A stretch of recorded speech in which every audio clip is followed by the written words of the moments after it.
at this location.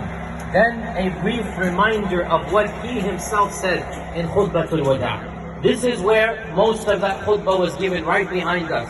And inshallah, if we are done soon, maybe if you have time, we can, some of you can go to the top of the mountain. You can also do that, but you're going to have to walk the other way. This is not from here, it's on the other side. Just turn around on the left and you'll be able to do that after the food, but make sure you tell the buses that what you're doing, inshallah. So very briefly, our Prophet ﷺ gave what is called the most important speech of his entire life, because it was the culmination of 23 years of da'wah. And it was in front of the largest audience ever that he spoke.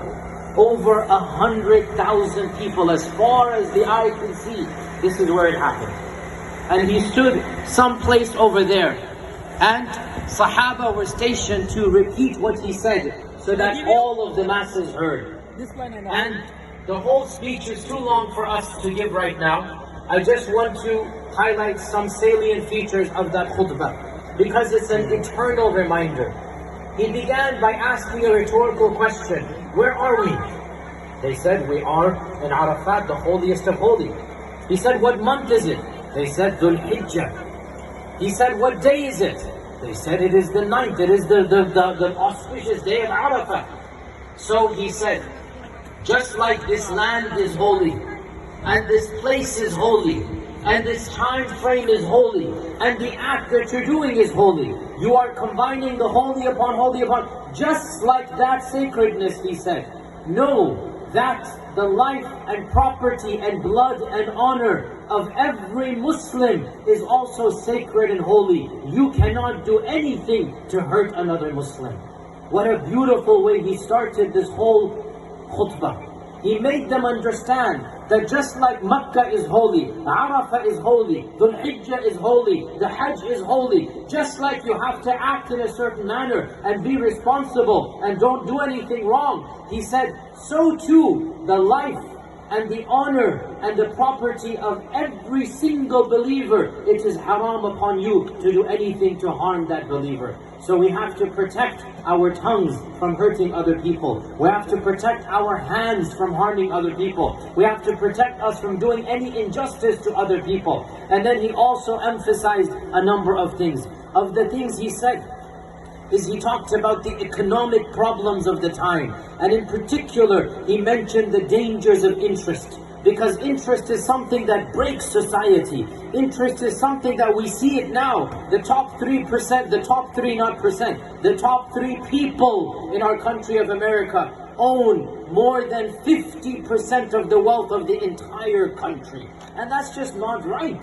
And that's what happens when you have an interest system. So our Prophet ﷺ abolished interest. And he said, there shall no longer be interest. We abolish it, he said. He said, I put it under my foot. It's a very powerful expression. I'm smashing interest, because the rich don't deserve to get richer just because they're rich. That's not fair, because that's going to be at the expense of the poor. So he's talking about economic interest, societal. That's something that impacts all of society, and he destroyed it from its very roots. He then mentioned the issue of racism, and he gave his famous speech over here, right here, which is what we learn when we are children. And he said, لا فضل لعربي على أعجمي ولا لأبيض على أسود إلا بالتقوى كلكم من آدم وآدم من تراب.